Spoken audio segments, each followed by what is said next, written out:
versículos del 1 al 3. Por lo demás, hermanos, gozaos en el Señor. A mí no me es molesto escribiros las mismas cosas, y para vosotros es seguro. Guardaos de los perros, guardaos de los malos obreros, guardaos de los mutiladores del cuerpo, porque nosotros somos la circuncisión, los que en espíritu servimos a Dios y nos gloriamos en Cristo Jesús, no teniendo confianza en la carne. Cuida el gozo de tu salvación. La sana doctrina es fundamental para conservar el gozo. Filipenses capítulo 3, versículos del 1 al 3. Muy bien, el tema de la predicación de hoy es cómo conservar el gozo que el Señor nos regala a los suyos, muy especialmente a través de la sana doctrina. Y lo voy a exponer a través del siguiente esquema que veo yo en estos versículos. Primera parte, voy a hacer una introducción basada en el versículo 1. Segunda parte, los falsos maestros y el falso cristianismo, versículo 2. Tercera parte, características del verdadero cristianismo, versículo 3. Primera parte, introducción. Por lo demás, hermanos, gozaos en el Señor. A mí no me es molesto escribiros las mismas cosas y para vosotros es seguro. Lo sabemos, esta carta es la carta del gozo. En esta carta Pablo nos muestra por toda ella qué es el verdadero gozo del cristiano, qué es, dónde se encuentra, cómo conseguirlo, pero también cómo guardarlo una vez conseguido. Y para ello Pablo lo primero que hace es repetir algo que ya les había dicho en multitud de ocasiones. Hay una característica del cristiano inmaduro que es muy peligrosa para la estabilidad de su gozo. Y es que no le gusta que le repitan las mismas cosas porque cree que ya las sabe. Lo que quiere es oír algo nuevo, algo diferente que le sacie el apetito, eso sí quiere. Pero Pablo no se dejaba llevar por esta presión. Él les enseñaba y les repetía lo que les enseñaba las veces que fuesen necesarias, porque sabía que todos nosotros somos impacientes por saber cosas nuevas, olvidándonos de las anteriores, aunque sean fundamentales. Y lo que hoy Pablo les va a recordar, bueno, en realidad nos va a recordar a todos los filipenses, es cuál es el verdadero cristianismo. Que ese verdadero cristianismo tiene unas características que son fundamentales para no perder el verdadero gozo que reside en el Señor, en nuestra salvación. Normalmente cuando un cristiano cree que sabe, es precisamente cuando está demostrando que no sabe nada. No digo que haya que estar dudando constantemente de cosas que ya sabemos, cosas fundamentales que conocemos, no.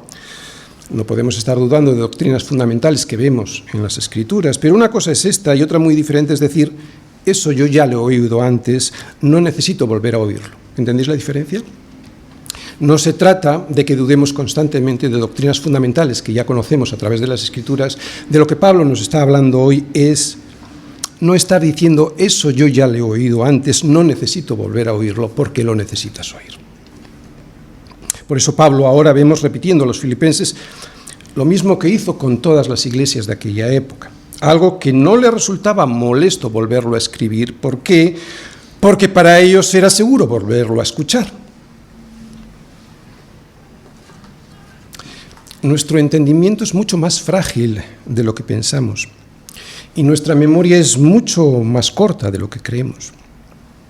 Por eso mismo no podemos renunciar al privilegio de que se nos enseñe a través de la palabra lo que Dios nos tiene que volver a enseñar. ¿Y sabes por qué?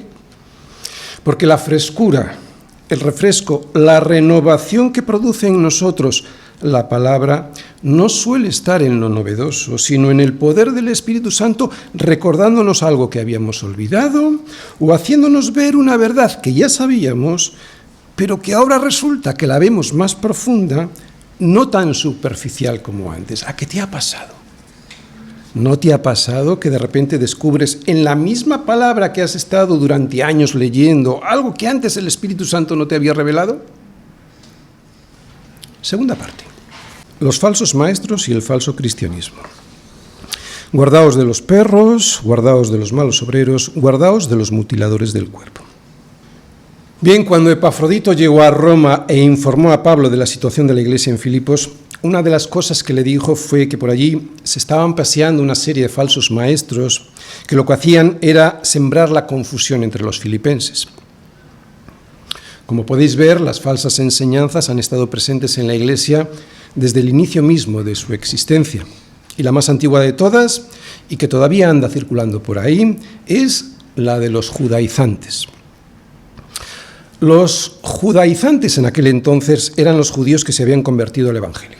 ¿De acuerdo? Eran judíos, no los gentiles, sino los judíos que se habían convertido al Evangelio, pero que enseñaban a los gentiles que, para que fuesen considerados como verdaderos cristianos y poder ganarse la salvación, debían guardar la ley de Moisés. Insistían especialmente en tres cosas: en la circuncisión, en las leyes que hacían referencia a la dieta alimenticia y en aquellas fiestas religiosas judías que había que guardar. Enseñaban que aquellos gentiles que se habían convertido al cristianismo tenían que acatar estas leyes para poder ser salvos. La estrategia de estos falsos maestros era ir por las diferentes iglesias que el apóstol Pablo iba fundando entre los gentiles para extender estas herejías y sus falsas enseñanzas.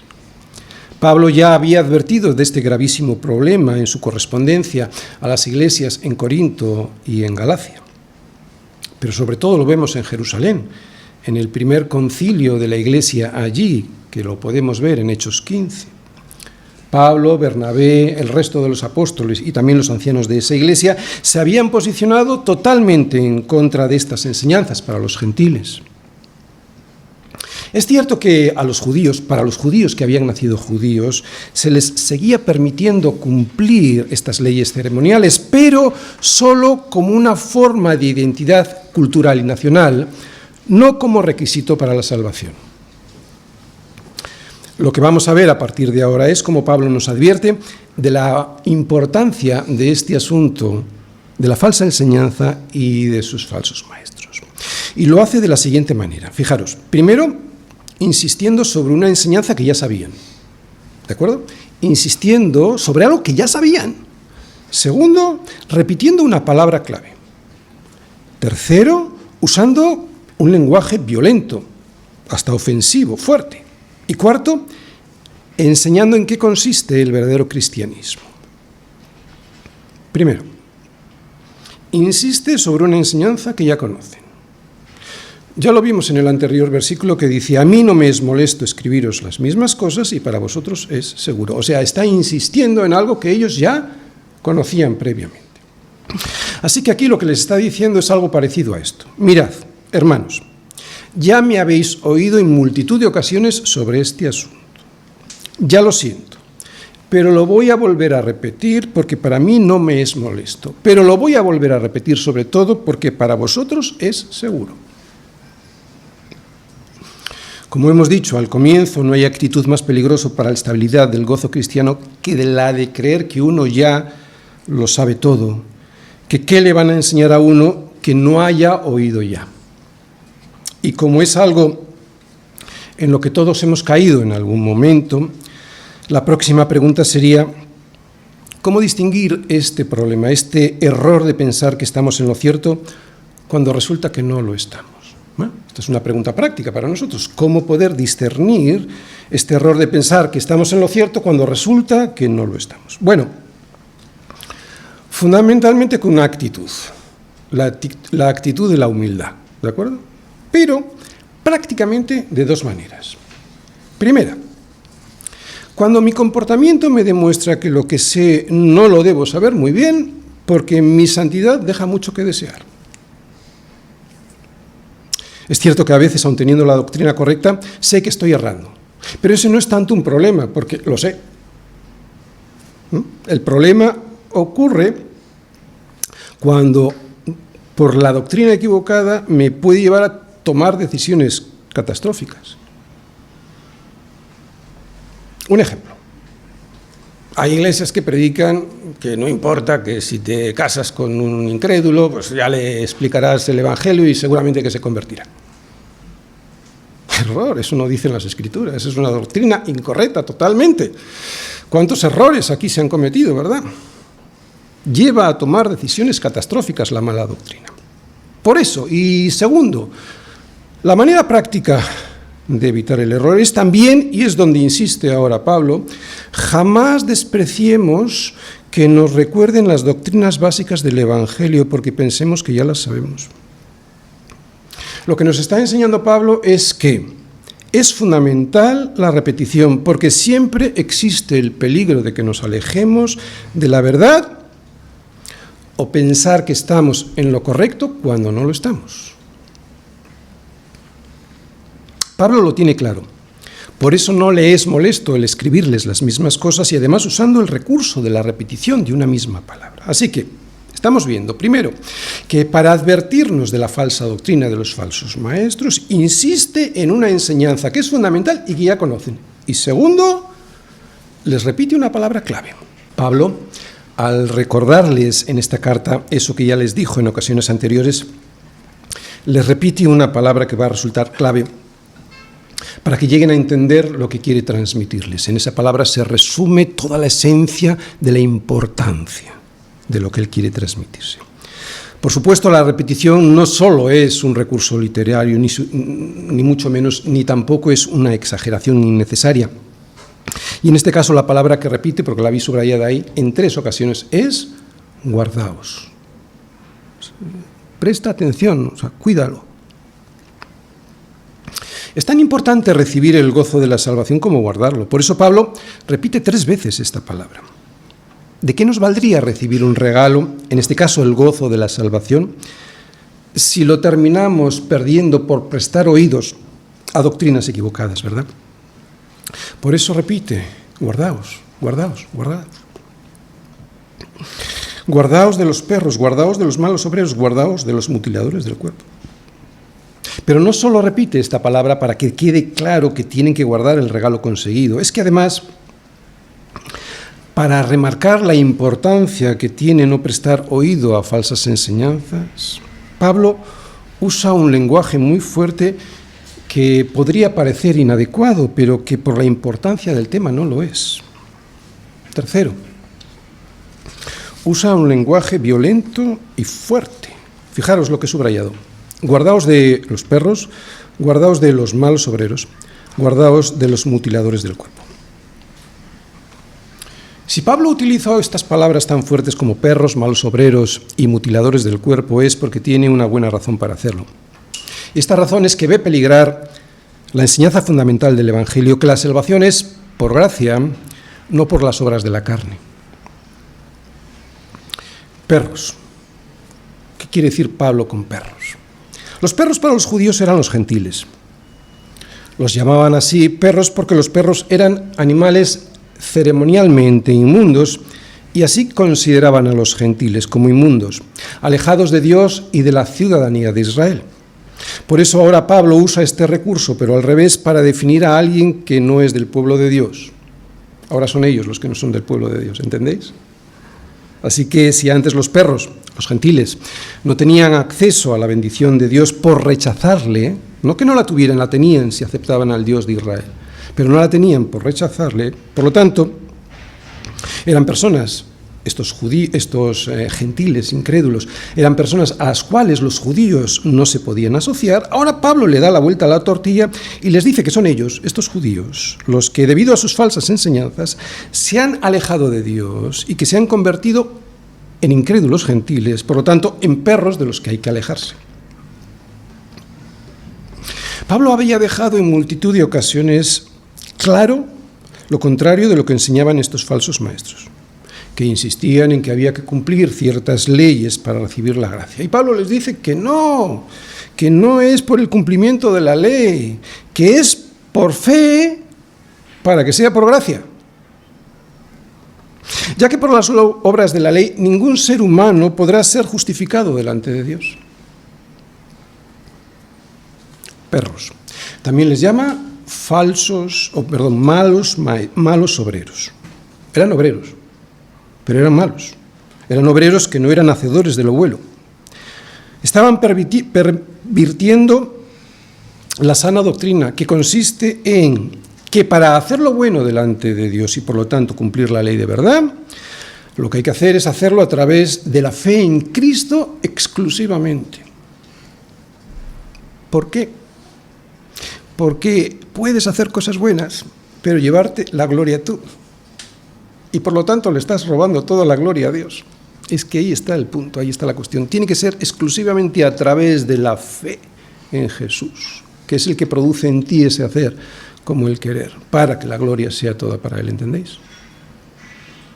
Estos malos obreros trastornaban a los miembros de las iglesias que había fundado Pablo y llevaban tras de sí a muchas personas que se dejaban engañar por estos traidores al Evangelio de la gracia, que todo es por fe, que todo lo produce Jesús para que le demos la gloria a Él, que no es por las obras de nuestra carne. Estaban apoyados en esas obras y por lo tanto se llevaban parte de la gloria a ellos. Ahí estaba el problema.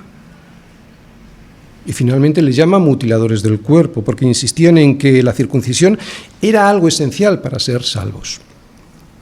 Pero Pablo y el resto de los apóstoles ya habían dicho que añadir la circuncisión a la obra de Cristo era destruirla porque era hacerla insuficiente. Claro. O sea, tenías que añadir algo a la obra de Cristo, por lo tanto la haces insuficiente, cuando la obra de Cristo en la cruz es perfecta.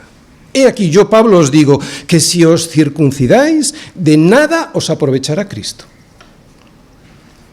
Sin embargo, la verdadera circuncisión no es la que se hace en la carne, es la que se hace en el corazón, como le dijo Pablo a los romanos.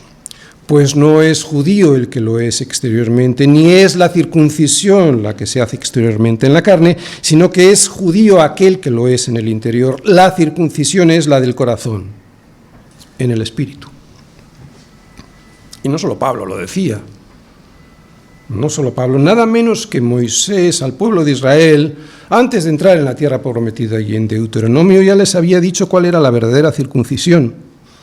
Circuncidad, pues, el prepucio de vuestros corazones, y no endurezcáis más vuestra cerviz. Perros, malos obreros, mutiladores del cuerpo. Es posible que este lenguaje tan violento nos resulte chocante, pero ante la herejía y la traición al Evangelio y a la palabra de Dios, Pablo no se andaba con paños calientes, porque de ello dependía el gozo y la salvación de muchas personas. Según Pablo y toda la Escritura, nuestra posición en la eternidad depende de estar en Cristo Jesús. Si nos salimos, por poco que sea, de ese escondite, o sea, apoyándonos en obras, peligra nuestra salvación en Cristo Jesús. Vuelvo a repetir, nuestra posición en la eternidad, allí, depende de estar aquí en Cristo Jesús. Depende de tener una comprensión clara de qué es, de en qué consiste el verdadero cristiano. Si aquí nos equivocamos de esta cuestión tan importante, nuestro futuro en la eternidad se puede ver comprometido. De ahí la gran importancia que Pablo le da a estas falsas enseñanzas. Si quieres gozarte, si quieres tener el gozo del Señor, has de saber ciertísimamente que estás en el Señor y no apoyándote en tus obras de justicia. Por eso ahora Pablo, y después de mostrarnos las características de los falsos maestros, en el siguiente versículo nos va a mostrar lo contrario, nos va a mostrar las de los verdaderos, las de los auténticos cristianos, las de aquellos que han circuncidado de verdad su corazón y no su carne. Pero antes de entrar ahí quiero resumiros lo que acabamos de ver. Pablo nos advierte de la importancia de detectar a tiempo los falsos maestros y sus falsas enseñanzas. Y lo hace, ¿recordáis?, de la siguiente manera. Primero, insiste sobre una enseñanza que ya conocían. Segundo, repite una palabra clave, guardaos. Tercero, lo acabamos de ver, usa un lenguaje fuerte y violento contra estos personajes. Y tercero, enseña en qué consiste el verdadero cristianismo.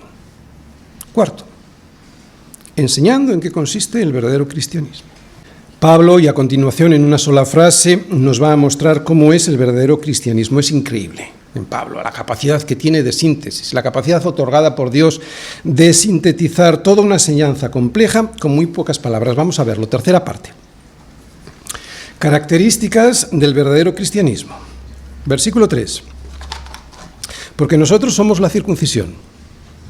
¿Por qué? Porque somos los que en espíritu servimos a Dios y nos gloriamos en Cristo Jesús, no teniendo confianza en la carne. ¿Qué vemos ahí? Lo primero que vemos es que Pablo nos dice que nosotros somos la verdadera circuncisión, que nosotros somos el verdadero pueblo de Dios. Lo que significaba la circuncisión era el nuevo nacimiento. Y eso es lo que tenemos nosotros, dice Pablo. Lo que significaba la circuncisión, la verdadera, era cortar con la carne, pero no con la del prepucio, sino con la de las obras que produce un corazón que solo produce, valga la redundancia, justicias propias, que son trapo de inmundicia delante de Dios. ¿Y por qué son trapo de inmundicia cuando pueden ser obras buenas a los ojos de los hombres? Porque le dan la gloria a uno mismo. Por eso Dios las ve como trapo de inmundicia y le quitan la gloria a Dios. Así que la primera característica que vamos a ver ahora mismo, la tenéis ahí subrayada, pero la primera característica que nos ofrece sobre aquel que es un verdadero cristiano, sobre aquel que es un verdadero miembro del pueblo de Dios, es que sirven a Dios en espíritu. Primera, los que sirven a Dios en espíritu. El verdadero pueblo de Dios le sirve. Y ese servicio, en cualquiera de las formas en la que se haga, en realidad es adoración. Cuando tú sirves a Dios, lo que estás haciendo es adorarle. Por eso insisto tanto en la importancia del servicio en la Iglesia. O mejor dicho, en el servicio a través del cuerpo de Cristo, que es la Iglesia, porque se puede servir al Señor fuera de estas cuatro paredes, ¿no? Pero ese servicio, Él lo ve, Dios lo ve como adoración. Cualquier forma de servicio. Dice Pablo que la primera característica del verdadero pueblo de Dios es que nuestra adoración es en espíritu y no en la carne. Aquellos que somos la verdadera circuncisión, dice Pablo, los que nos hemos circuncidado en el corazón, somos los que adoramos a Dios en espíritu y no en la carne, como enseñaban los falsos maestros. Vamos a explicarlo.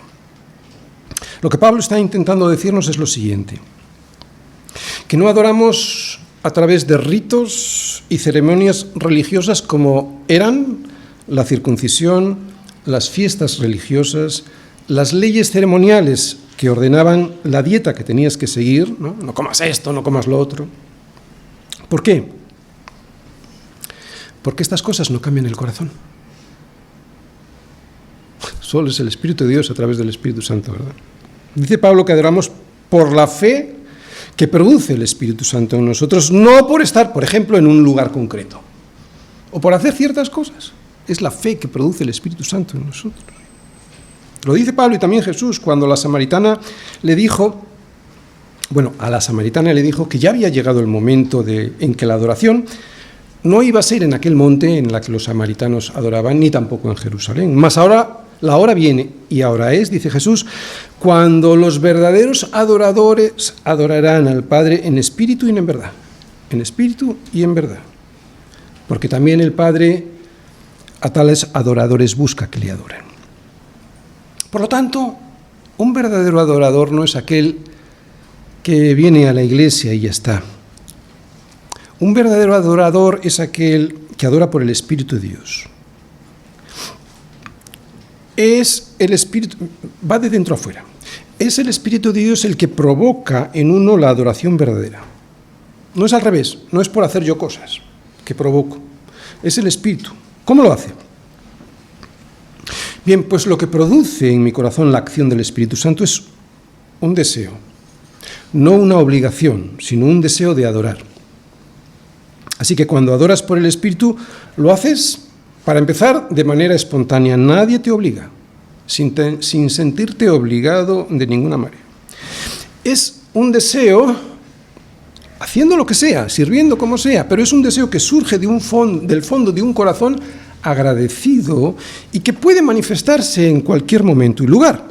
Ya puedes estar en casa, en la oficina, en la iglesia o dando un paseo por el campo, que el Espíritu Santo produce en ti un deseo sincero de adoración. La segunda característica que Pablo nos muestra de aquellos cristianos que son el verdadero pueblo de Dios es que se glorían en Cristo. Segundo, los que se glorían en Cristo. Bien, aquí vemos la segunda prueba de si somos verdaderamente cristianos o no.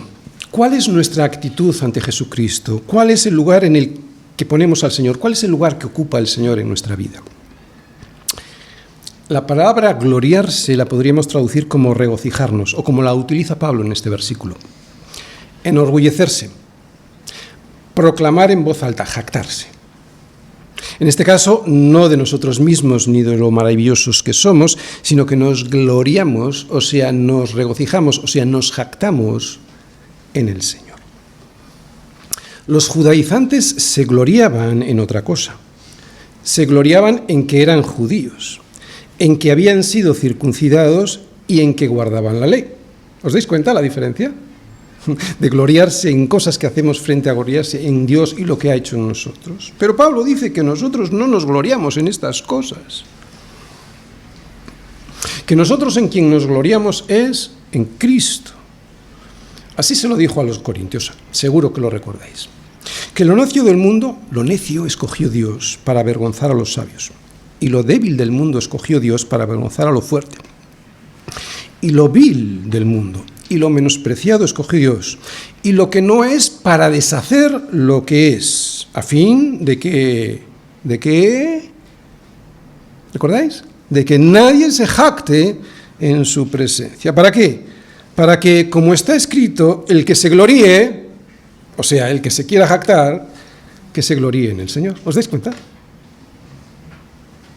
Gloriarse, pues, significa enorgullecerse, jactarse. Te glorías en el Señor cuando estás orgulloso de quién es Él y de lo que hizo por ti.